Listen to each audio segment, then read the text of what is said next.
Aquarius, sun, moon, and rising sign. I am one of you. All right. It is like we are looking at the last 11 years, no more, 13. In 2011, Neptune enters our money and earnings house and also what we put in our mouth. And a lot of us struggled with too much wine, too much weed, too much something, nicotine. It would have incited an escapist tendency through our nose and mouth. Okay, let's be honest. And going back to 2011. And the second thing it could have been doing, Neptune in our second house, is like giving us all kinds of delusional fantasies about the ways in which we can possess and earn money, right? To make get-rich-quick schemes happen to me early in that transit. On the other hand, right, you're looking for a spiritual and meaningful and compassionate and true way to earn money. It's a difficult transit in our muggle world because you're calling yourself to a higher standard of purity around the way you create money and imagination and creativity. Then Saturn enters into the fray back in 2023 March.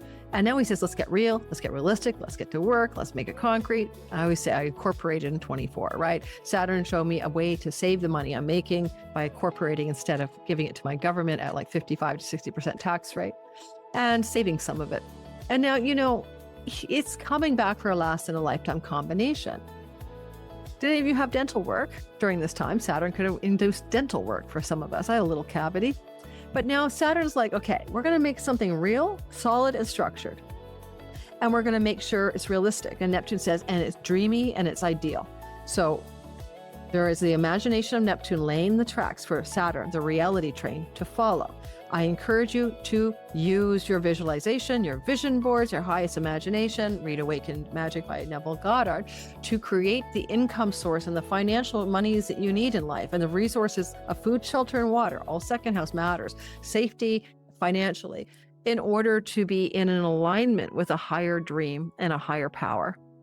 And maybe because you also have Cupido, you were infatuated or fell in love with other monies, that inheritance stash, that money from your spouse, that money from the government, that money from passive incomes that, you know, like royalty ad income on YouTube, royalty income from your book publisher, these kinds of shared resources, right? You share the money with the publisher, you share the money with Google Ads, right? I was pretty infatuated. I'm going to fess up. Oh my God, I'm making ad income. This is exciting. I'm sleeping and money's coming into my account. But it's also disenchanting here because Saturn's realism and Neptune's realistic in retrograde, and they're looking at it and there's something that's got to change. That's all it means. It's not good or bad, no judgment. Something wants to move into something different around the way you resource yourself in your financial life.